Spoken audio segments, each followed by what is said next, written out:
gang, I am Joe Edelman, and welcome to The Last Frame Live.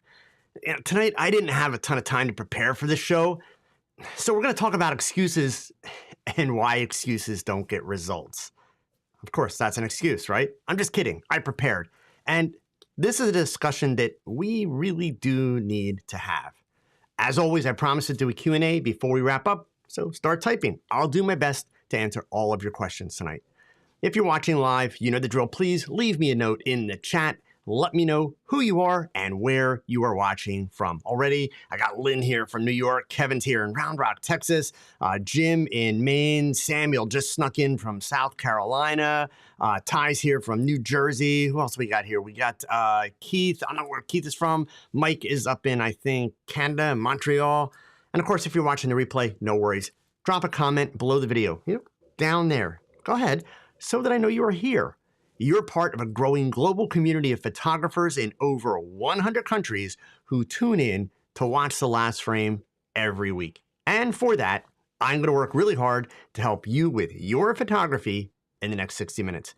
And of course, it would help a lot more people find out about The Last Frame if you could go ahead and do me a solid. Hit that thumbs up down there below the video.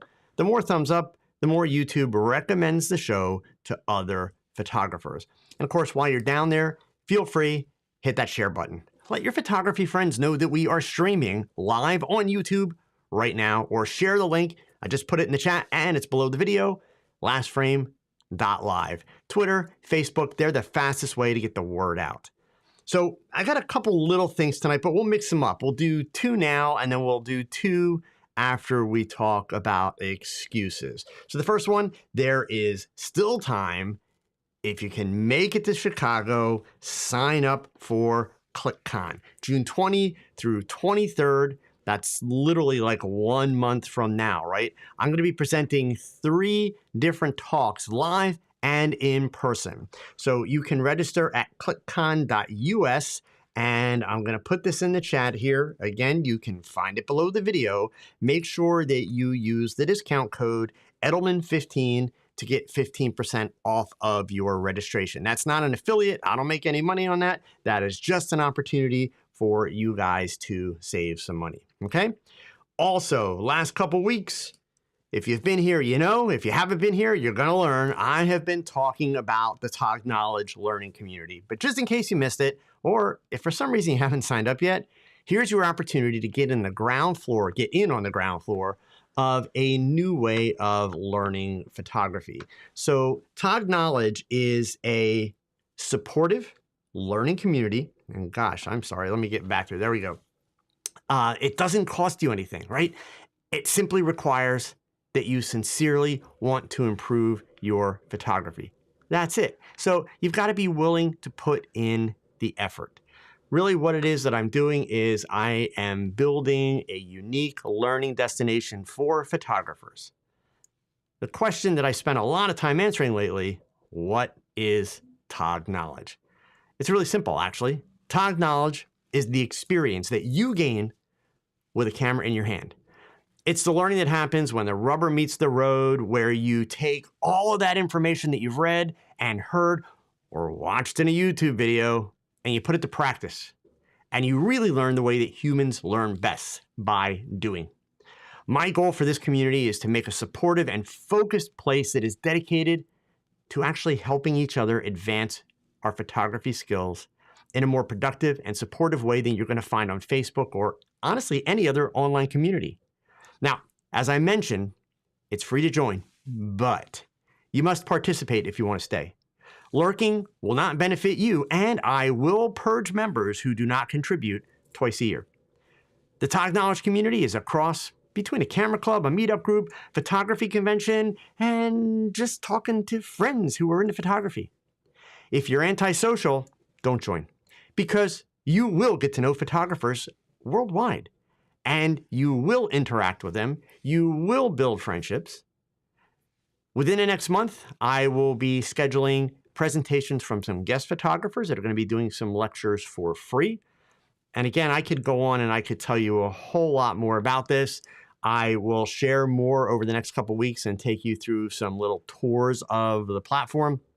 We are still very much in the early stages of building out the platform and getting everything set up, but I am putting an invitation link into the chat window for you, and you can also find one below the video in the description. Sign up. I'd love to have you. When you sign up, you have to upload a profile picture that shows your face. You have to answer 4 simple questions, and you have to include a link a link to either a social media website like Instagram or a website that shows some of your photography. It's not going to be reviewed, none of that. It's just, when you're talking to people or when you're reading comments from people, things like that, it's nice to get a sense of who is this person, what do they do, etc. Okay? All right, so I told you I've got a couple bits and pieces tonight, but I want to get into the main topic because I know a lot of people come for that, and then people get upset with me when I just, talk about too much stuff that is not the main topic before I start, right? So this week's discussion, excuses don't get results, but we all make them. Why is that, right? So let's go ahead and cut right to the chase, shall we? Excuses are an admission of failure. Let me say that again. That's important. Excuses are an admission of failure. But here's the thing. We tend to use them as if they were a pardon. Teflon, just brush it off for lousy photography. Look, I talk to photographers every day, all over the world. And over the last few years, it has become both evident and alarming to me how many photographers actually don't realize how many excuses they have for their failures or their lack of progress in improving their photography. Now, look, don't worry. This, I promise you, is a judgment-free conversation. I'm not making fun of anybody. I'm not picking on anyone. I, too, am guilty of making excuses from time to time. But that's why I also want to share with you how I deal with it, offer you some suggestions to help you get back on track and drop the excuses. So let's make sure that there's no confusion when we're talking excuses. So I put together a little list. So I'm talking about excuses like, I only had a few minutes with the model, so I had to hurry. Or my subject was really nervous, and no matter what I tried, she just wouldn't smile. And then, of course, there's the model flaked on me at the last minute. Or more basic, my camera's autofocus just isn't very good. I couldn't get close enough. I had the wrong lens with me. I don't have the right gear. I couldn't afford the right gear. I don't have the right modifier. I'm just not that good with lighting. There wasn't enough light.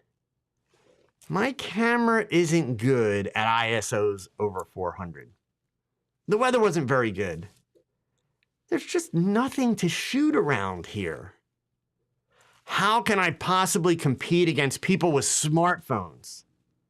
There's no money to be made in photography. There's too much competition.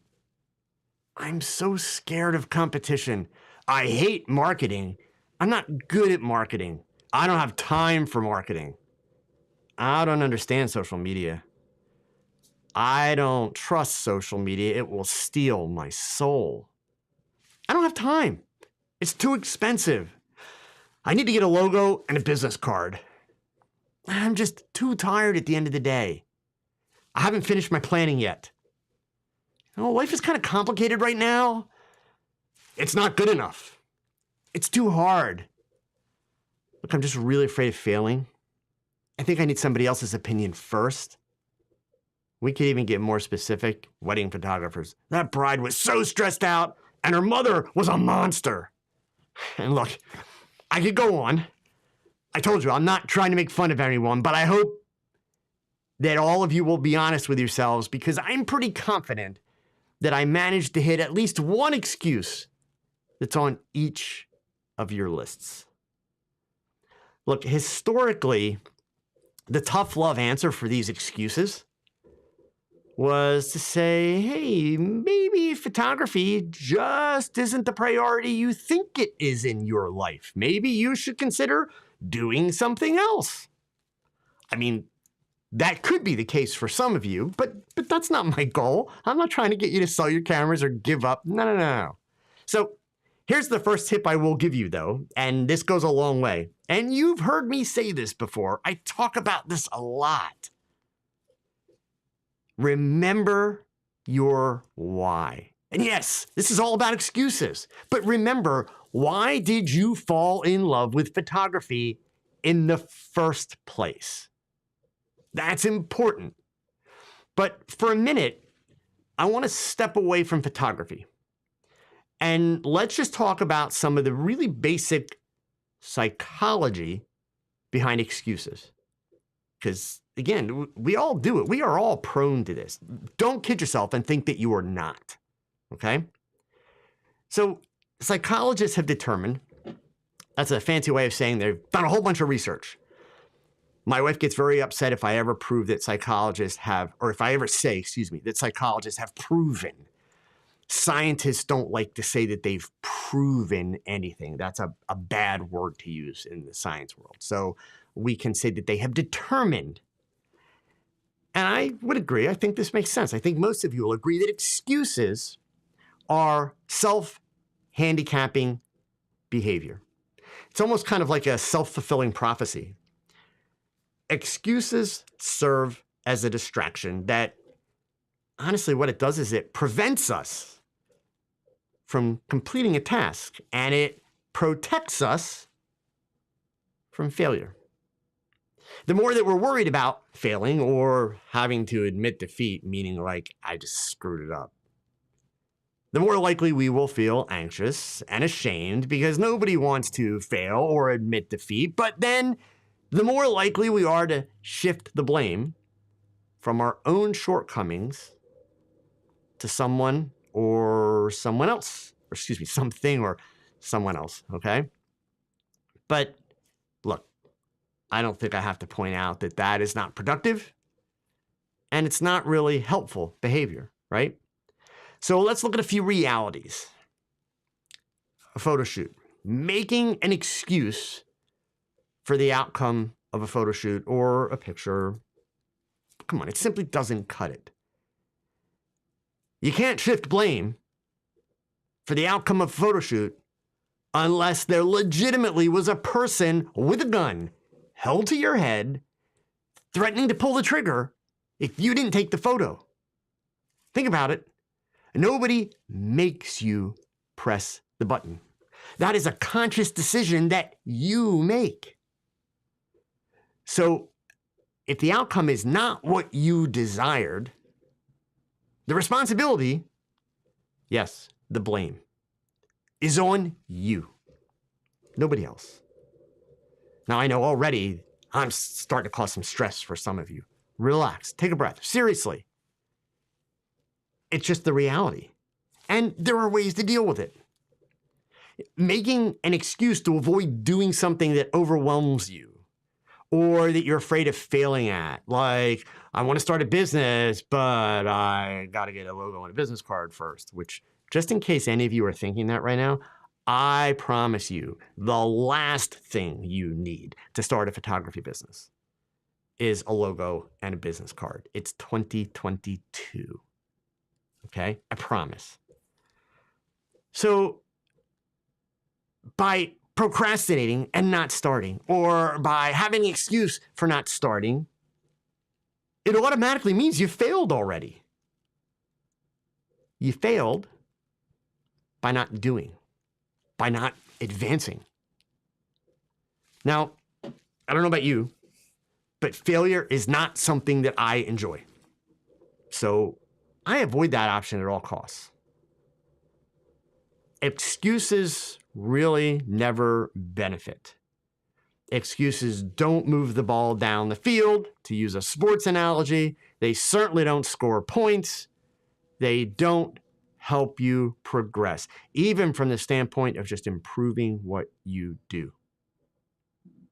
Now, it's also important to point out that psychologists have determined that Using excuses is often a subconscious process.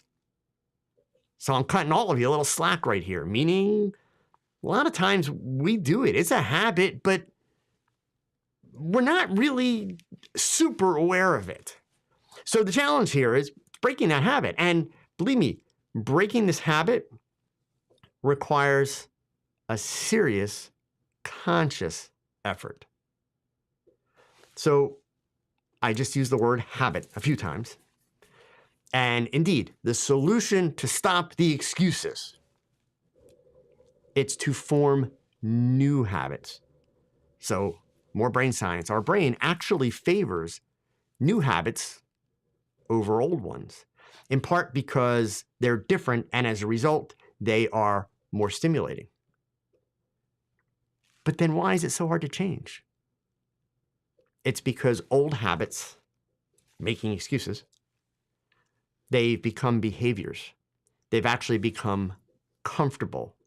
Those old habits often protect us from the failure by not letting us take the step where we could potentially fail. So let's go back to why. We'll bring it back to photography now. You have to hold yourself accountable for your why. Not just at the global scale of why did you pick up a camera in the first place, but why do you want that picture? And, we can add in some of the other W's, what are you trying to accomplish with that picture, et cetera. But you have to hold yourself accountable. What do you want out of your photography? What do you want out of this particular photograph? And then here comes the line that everybody hates. Then you have to put in the time. And you have to practice. And you have to make that why, make it a reality. Achieve your goals. You have to make it a habit. So that's kind of the point. But I know if I stop there, that leaves a lot of you short on, yeah, but wait a minute, Joe, that's not really making me feel any better, and it's not really giving me anything to work with here. Well, actually, I did give you a lot to work with, but let's take it down to kind of the granular level a little bit, right? And what I really want to focus on, pun intended, is this idea of habits. Because excuses are bad habits. And look, we all fall into the trap. Because honestly, excuses are easy. Excuses alleviate the pressure, right? They take the pain out of the situation pretty quickly. And I shouldn't say they take it out, but they divert it, right? So the challenge is, how do we remove that trigger? How do we remove that comfortable behavior that says, let's just make the excuse? And how do we force ourselves into the new habit? Because it is kind of a force yourself into the new habit. Otherwise, you'd wake up tomorrow and just start new habits, right? If it were that easy, but it's not. So we've already established you remember your why. And then what you do have to do is you have to be realistic about creating the new habits.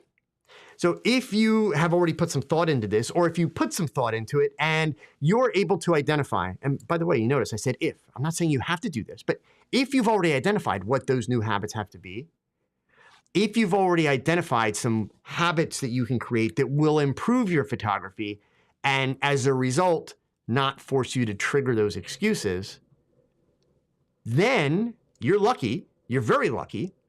What you need to do is you need to be realistic about what things you need to do to change the habits. And when I say realistic, meaning don't bite off more than you can chew realistically.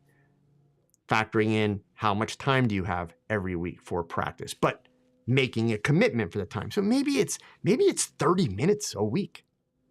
Maybe you are in a situation where, you have a family and kids and a job and other things, and you can only get 30 minutes. But you know what? If you can literally prioritize and commit that 30 minutes and put that time to good use, sure, it might take you a little bit longer than someone who is able to dedicate more time. But the fact is, you will get there. It is about prioritizing it, and it is about making it important to build the habit. Now, for those of you that don't already have it identified, what things can I do? You're going to start with a little bit of soul searching about your photography. So I won't name names, but I played a little kind of trivia / photography quiz game in my Tog Knowledge community last night. We had our weekly video meetup that we do by Zoom. And I did this little trivia game, and some of it was literally like who took this famous picture, but other parts of it were 4 variations on a shutter speed, aperture, and ISO combination. And with a time clock, you had to be able to identify which one of the 4 wasn't the same as the other 3.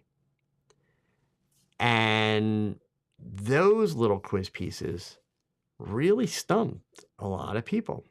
A lot of people struggled. Now, I want to give them the benefit of the doubt in the fact that it all happened pretty quick, so maybe they just didn't have enough time to think it through. Okay. But I also know that there were quite a few people that simply did not know how to figure out the answer. So what does that say? That says that for them, they need to put effort into the foundational pieces. The relationships between shutter speed, aperture, and ISO. And I don't mean exposure triangle crap. I mean the real relationships and understanding the differences. Because by putting the time and the practice into those relationships and really building that foundation, obviously that's not as much fun as being out and taking pictures of whatever things you like to take pictures of. But that extra little bit of hard work is helping you create a knowledge base that also builds the confidence and builds the skill set that's going to allow you to take better images of the things that you like. So kind of what I'm saying is it's accepting and acknowledging that you can't shortcut the process.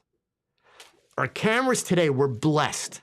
The technology that our cameras give us is incredible. It allows us to take really very impressive pictures with almost no skill. I think that's amazing. But many of you who are watching because you have reached the point where that's not enough. You want to make better pictures. Maybe you want to make money with that camera.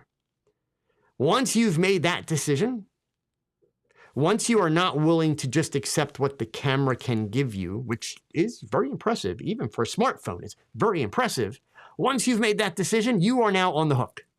You are on the hook to have to build the skills. And that's where the point is, there is no shortcut. You need practice and you need experience. Practice becomes experience. So you have to put in the time. You can watch all the videos in the world, and the only thing that will happen is you will know a lot of stuff that will actually confuse you because you'll learn too much stuff and you won't be able to put it to use. That's a real thing. It really happens. At best, you're going to memorize information from those videos. Memorization and understanding happen in 2 completely different parts of our brain. They don't mean the same thing. Memorizing something is not the same as understanding it. By the way, that's why the exposure triangle is useless. So if you're proud of the fact that you know the exposure triangle, unproud yourself and forget it, because it's not helping you. Not to mention the exposure triangle was made for film, not digital cameras. Just doesn't apply. So all that being said, the way you build that habit is by setting aside time.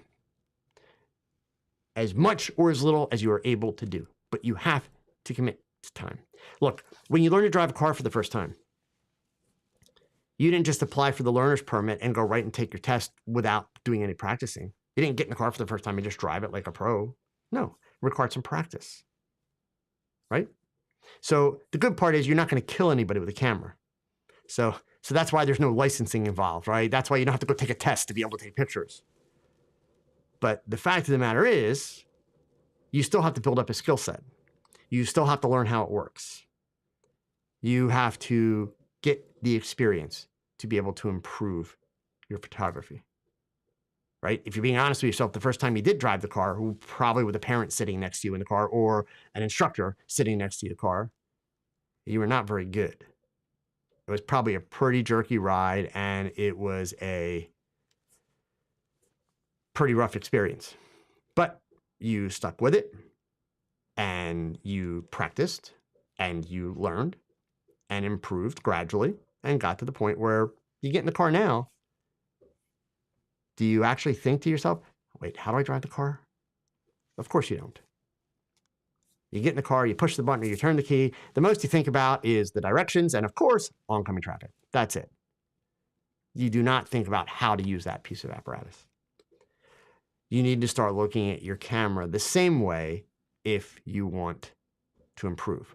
So what I'm not going to give you is I'm not going to give you, here's 10 things that you can do, go take a picture of an egg or go take flower paint. No, right? Take pictures of whatever you want to take pictures of. And actually, Roman, this is a great quote. Roman dropped a quote in here. I'm not sure who this is from. So Roman, if you know who this is from, do me a favor and type it in just so that we can credit that. But he says, we don't rise to the level of our expectations. We fall to the level of our training. And gosh, I mean, that is actually really very appropriate. Photographers, we're a crazy bunch. My hand's up too, right? I'm not picking on anybody tonight. Everything I'm telling you, I've been there. I've been there.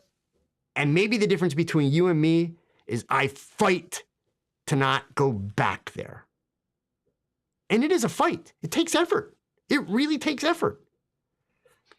But we photographers, what do? We spend thousands and thousands of dollars on camera gear, lenses, accessories, lighting, you name it.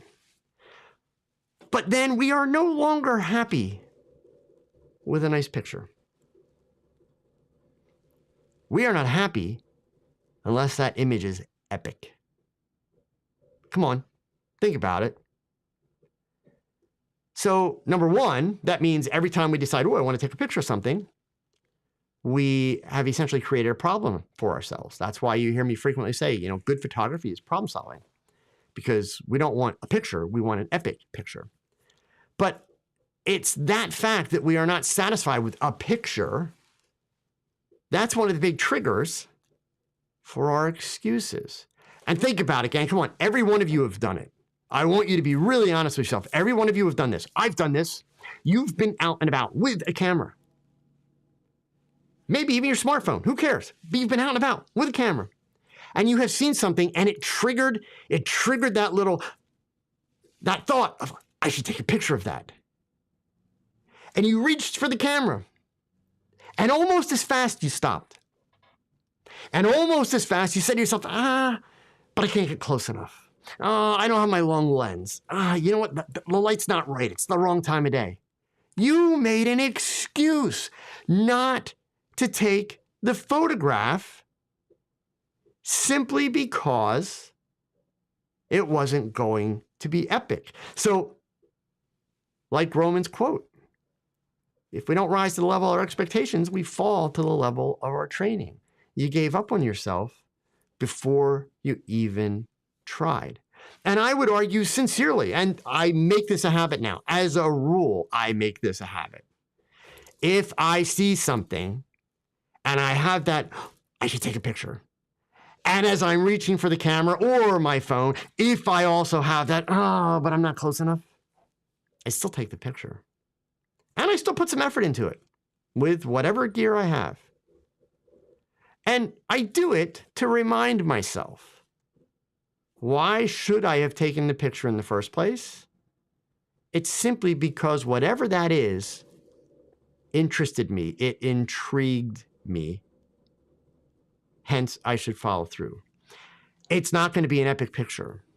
It's not going to be an image that I share with the world. And that's okay. And I'll tell you this, and I promise you this, the net result of that habit change for me, the net result is the ability to have a lot more fun with my photography.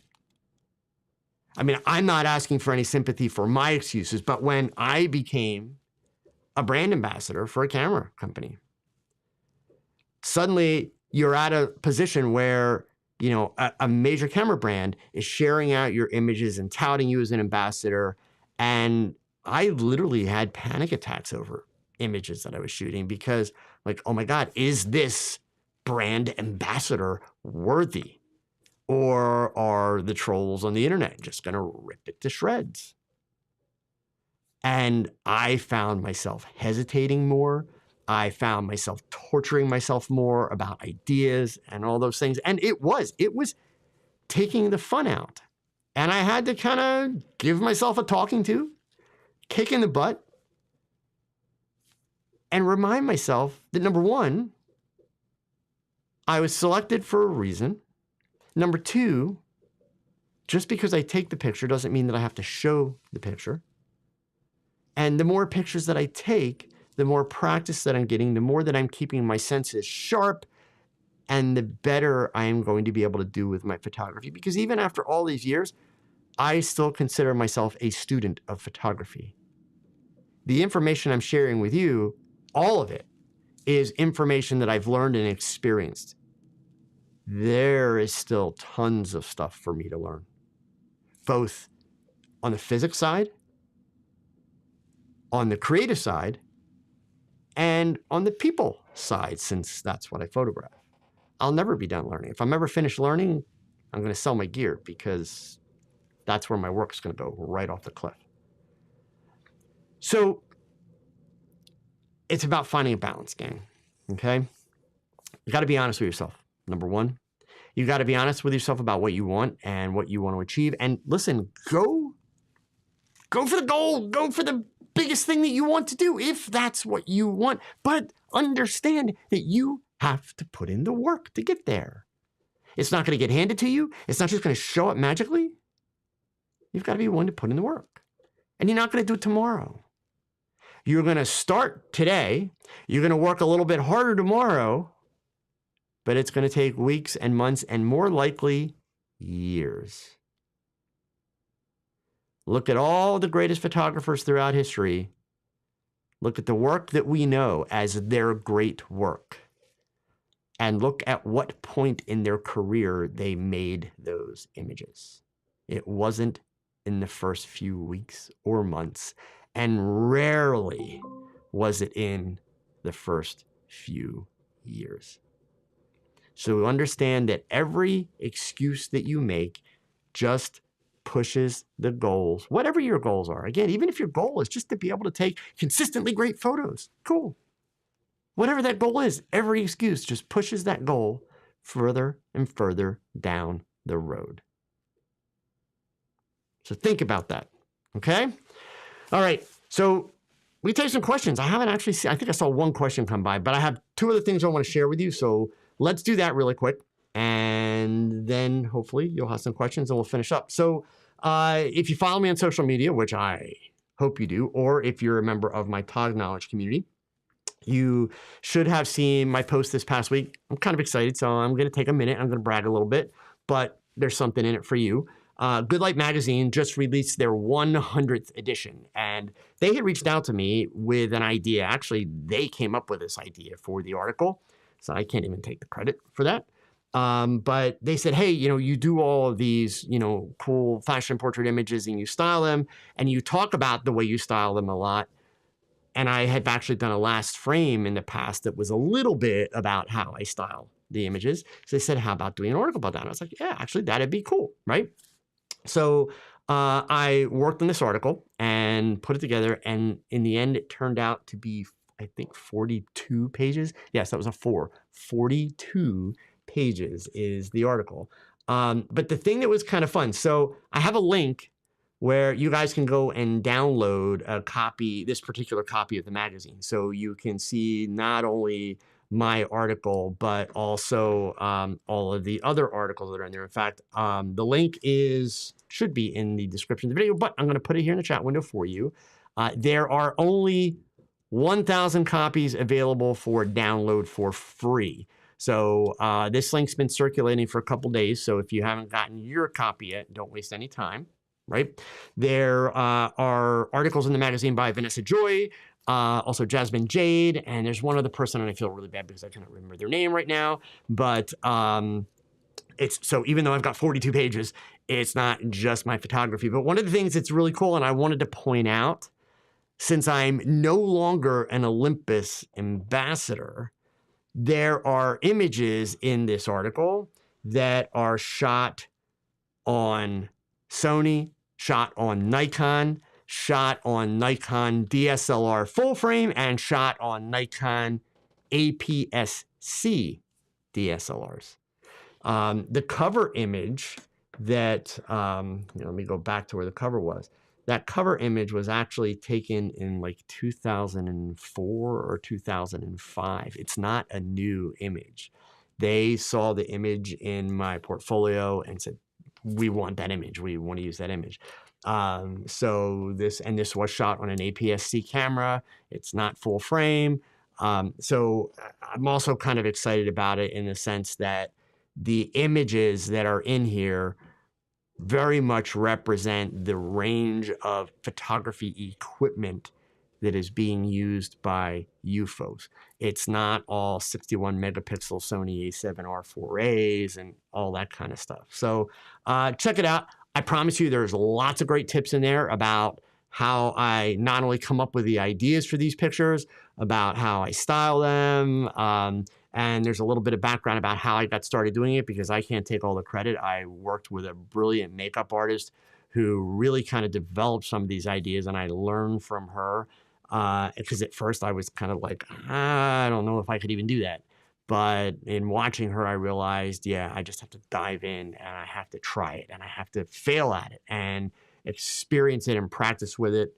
And kind of the rest is history, if you will. So that information is there for you. And then the last thing, which is also for you, and I'm going to share this link. If you were following me back during the pandemic, you may know that I did a whole series of online classes, mostly for free. I'm putting the link in the chat for you. I'll make sure that it's in the description afterwards. But it takes you to this page coming up over the next couple of weeks. So the first one is May 23rd, next week. Exposure, what is correct exposure? This is a free 90-minute presentation via Zoom. And if you've never seen one of my Zoom presentations, it might shock you to hear that my Zoom presentations are not like other people's Zoom presentations. I promise you, okay? But this is all about, number one, how do you determine what correct exposure really is? And it's all about the relationships between shutter speed, aperture, and ISO. None of this BS exposure triangle stuff, but the real relationships, the things that you actually need to be paying attention to and need to be learning so that you can make consistently good exposures. So how do you know if you need this? You know if you need this program if you do a shoot and when you download your images into Bridge, into Luminar, into Lightroom, whatever you use, when you look at your images, if you have some images that are overexposed, some images that are underexposed, some images that are properly exposed, that's a problem, especially if you're a mirrorless user. Photographers, please, really, with mirrorless cameras, there better be an amazing excuse for you to have an image that's not properly exposed. That is the whole point behind mirrorless cameras and electronic viewfinders. So even if you had a situation where you're shooting, and it looks perfect in your camera, and then you download it onto your computer, in this talk, I am going to share with you a real simple trick for being able to make sure that you solve that problem. And it doesn't require calibration equipment, something that you all should be doing. But if you're having a problem where your images always look perfect in the camera, and then you put them in the computer and they're too light or too dark, it's actually a super, super easy fix. I'll show you all that. And then other ones coming up, June 7th, digital file management for photographers. Again, these are all free. They're 90 minutes with the exception of one. There's one 2-hour one. Digital file management for photographers is about organization. I can find any image that I have shot in the last 22 years. That's digital, right? 22 years. I can find any images that I've shot in less than 3 minutes. So there's your benchmark. If you can do that, cool. You don't need this. If you can't do that, or if you don't know where a lot of your stuff is, then you might want to consider it, right? So also coming up, I told you about ClickCon. I'll be doing stuff at ClickCon on June 28th. This is a 2-hour one. The secret powers of raw files, right? This is basically about raw developing.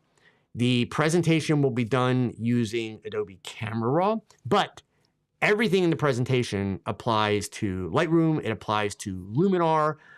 It applies to a large portion of Capture One, not all of Capture One.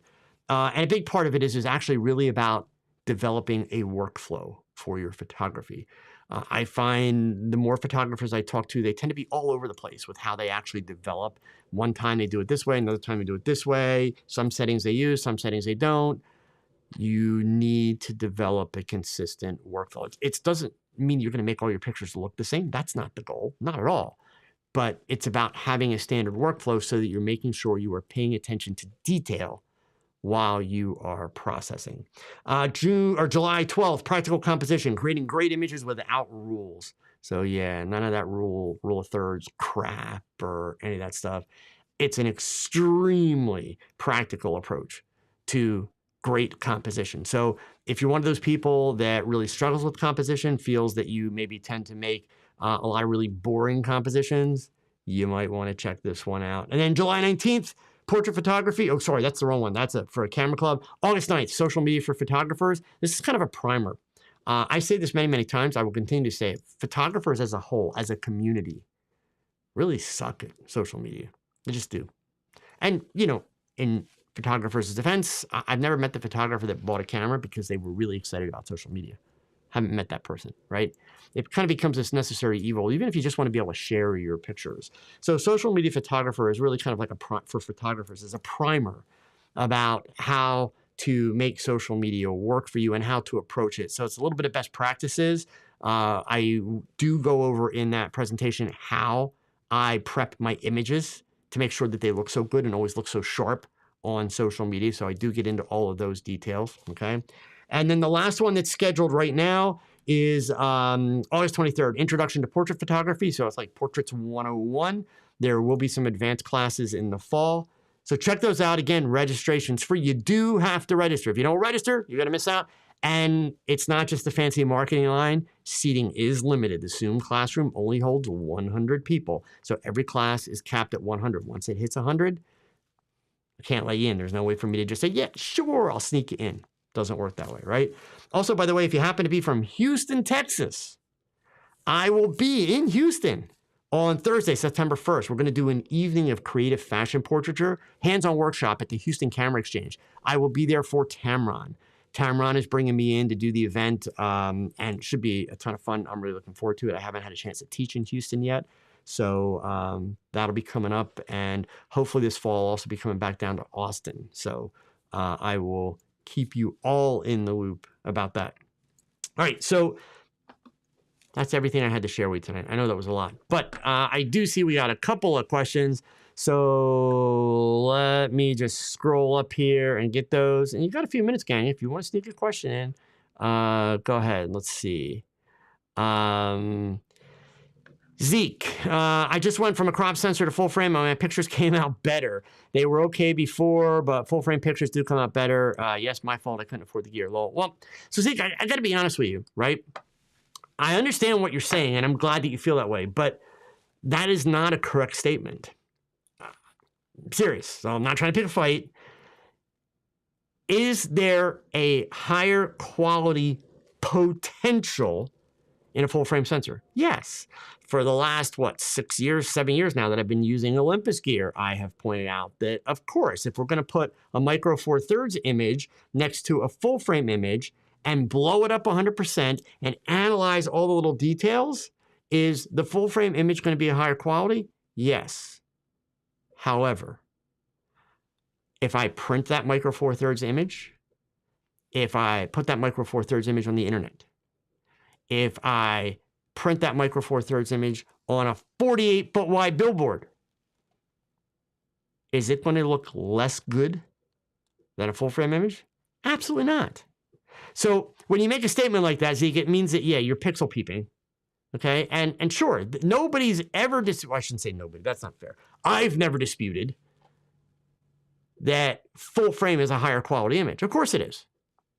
But that's the science end of it. What you're leaving out of the conversation when you say things like that is the fact that your eyes and your brains can't process all that additional information So while it may be technically a higher quality, your eyes can't see it. So if your imagery got better, it's because of things that you did, not because of your camera. It's just not. Go look at my portfolio on my website, the overwhelming majority of those images, and blow them up. They're big. They're full frame. In fact, if you really want to see my stuff full frame, here, let me get the link, and I'll share this link with you, and you guys can go nitpick through it. CPS Joe Edelman photography. Here is the site that SlickPick built for me. Okay, so you can go through here. You can click on these, and these images will blow up full size, right? Now, just to give you an example, like this blue shot, whoops, I'm not sharing my screen. My apologies. I'll share you the link in one moment. This blue shot, this shot here with the red and the gold, this shot at the top that has kind of the puffin face, this shot here with the live composite, those 4 pictures are all micro four thirds. These images that you see here are full frame Nikon DSLRs. So go ahead and blow them up full size and look at them, and there is not a quality difference. In fact, I would argue the micro four third ones are sharper. Okay. So that being said here, Rob Trek, thank you, man, so much for the super chat. And I saw you had a question here, so now I got to answer that. So let's see here. I hope all is well, Rob. We haven't chatted in a while. Let's see. Rob said, Joe, I'm curious. Who are the typical clients for the kind of photos that you show in the article? That's a great question. The typical clients are out there, but photographers are lazy. So there are photographers. In fact, Lindsay Adler has even talked about this in the past, where she has done extremely pricey bookings for her style of fashion photography, just for the average person. Pretty much everybody that's listening to this tonight is old enough to remember the 1980s. And especially if you were married or you had a girlfriend, or if you were a female, in all likelihood on a Friday evening, you would go to the mall. Saturday evening, go to the mall. And at the mall, there was a store where you would walk past, and it was mostly women that would walk in and out. And it was women that, would get together. It was kind of like a girls' night out, right? And a couple of them would get together, and they would go to this store, and they would spend a fair amount of money to have their makeup done, to have their hair puffed out. It was the 80s. And to get in front of a camera that had a really bad soft focus filter on it, and they would have glamour shots made. And they would get prints right there before they left, and they would go home with those prints, and they rarely hung them on the wall. They usually wound up taking the envelope and sticking it like in a dresser drawer in their bedroom, maybe showing it to their husband or to a couple friends, for fun, but they never really did anything with them. What they paid for was the experience. So the photographers that make money with these kinds of images, I had the luxury of being able to do my work for teaching. The photographers that are actually offering these images as a service, they're selling an experience. Start out first thing in the morning. And boudoir photographers do a similar thing. Start out early in the morning and you go to the spa. This is all part of the booking for the photo shoot. You start out in the morning, first thing you go to the spa. You spend a couple hours at the spa, get a full spa treatment, maybe a massage. Then from there, you go to the hair salon, you get your hair done, you get your makeup done, maybe you get a manicure and a pedicure, probably get a manicure and a pedicure. Then when you're all done, you go to the photo studio and you do this really cool fantasy photo shoot.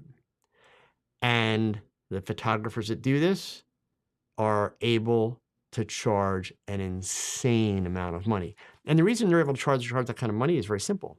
They are providing and selling an experience. Photographers, especially photographers who are new to business, they make a horrible mistake of commoditizing their photography, meaning making it all about the print. Now, yes, the way you make money as a photographer, if you're doing portraits, weddings, that kind of stuff, it's by selling prints. But you have to understand that your goal is to get them to buy the prints. But the minute you sell prints, so yes, I'm mincing words, so follow along, I'll break it down. The minute you sell prints, the minute you make it all about the print, you have completely devalued your photography. You get them to buy the prints because what they really want is not the pictures. They want the pictures for memories of the experience they had making the images. And that's why you hear me talk all the time about if you want to make money as a photographer, it is about the experience that you provide to your clients. That's actually the most important thing. Secondary to that is the photography. Remember, gang, when you decide to make money with your camera, it's not about you. Your clients don't care about you. They care about them. What is the value to them? And that conversation applies in social media. In fact, in the social media for photographers presentation, we talk a lot about this concept of value and even how you as a photographer provide value to your followers on social media. So yeah, people will spend money for fantasy. People will spend money for experience. And if your work is unique and your work is different, then you can make a lot of money with it. The other piece to that, Rob, is everything that's in that article is actually very usable for portrait photography and high school senior portraiture and things like that. I mean, you're not going to use wrap tool around a person's head, but a lot of the thought process and techniques, the ideas about color and choices and all that actually all applies. So it can be kind of broken down and used in many different ways in that regard. So I hope that helps. Okay. Let's see here. And Cloud Strife. I have so many questions, but I think it's a good idea to just take it all in. Okay, that's fine, Cloud Strife. You know how to find me if you have more questions that you want to ask, all right? Permitus, and I see somebody already got some answers here, but let's see what we get.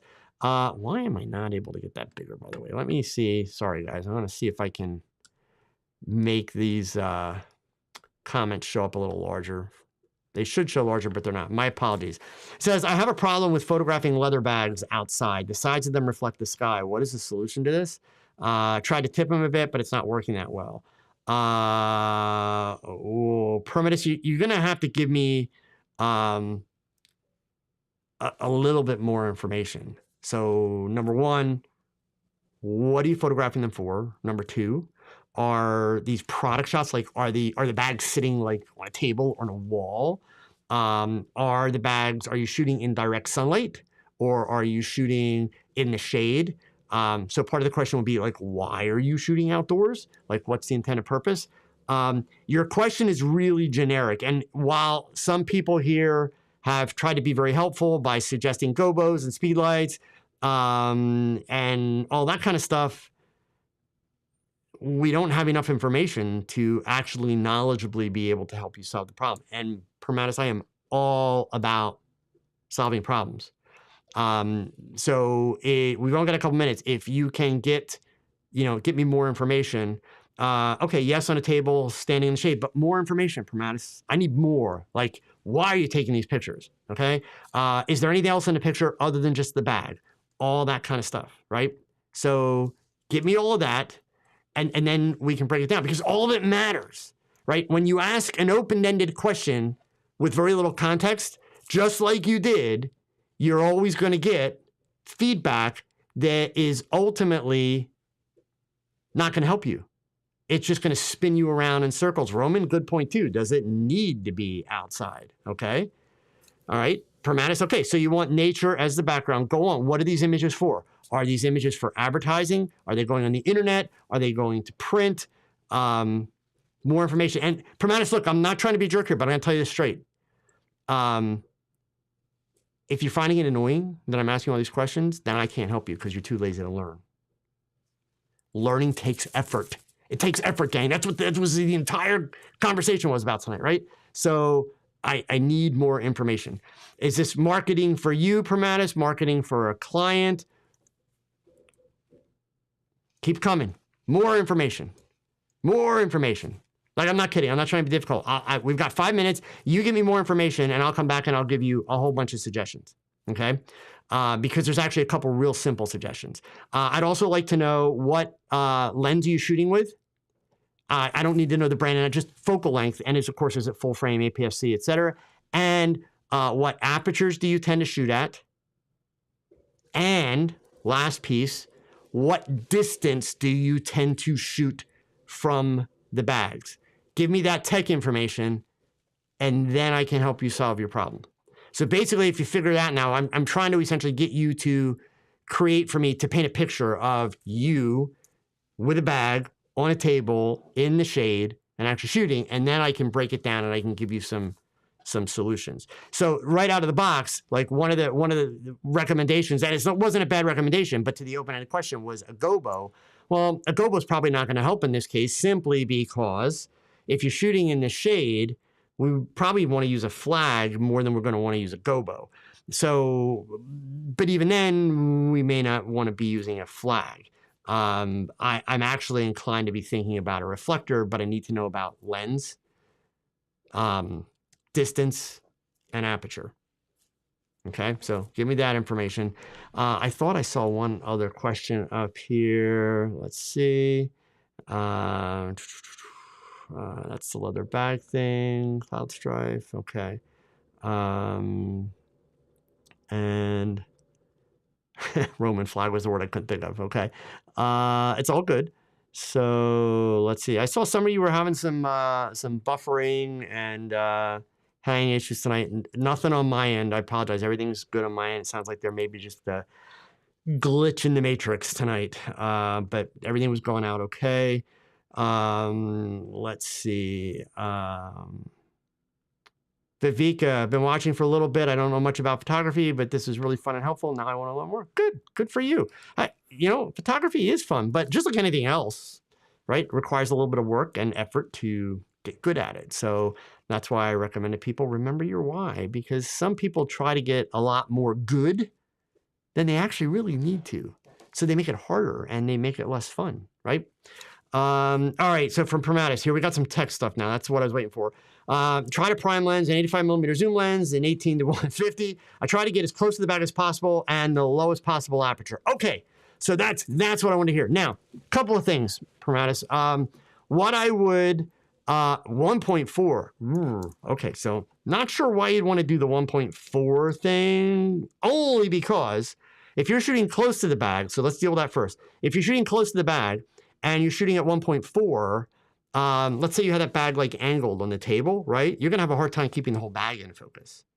And if you only have the bag parallel to your camera, like, here's the camera, here's the bag, and they're parallel, that's gonna make for some kind of boring picture. So I'm gonna assume that you have a little bit of angle on it, or for that matter, even if you're shooting slightly down on it, you're gonna have a hard time sometimes keeping the whole bag in focus. So I understand wanting the blurry background because you don't want to see all the detail in the background, but I would encourage you, depending on your location, maybe you'd be better off actually shooting with a slightly longer lens like the 85, which is still going to allow you to get pretty close and it's going to allow you to fill the frame pretty well, but then shooting at like f4.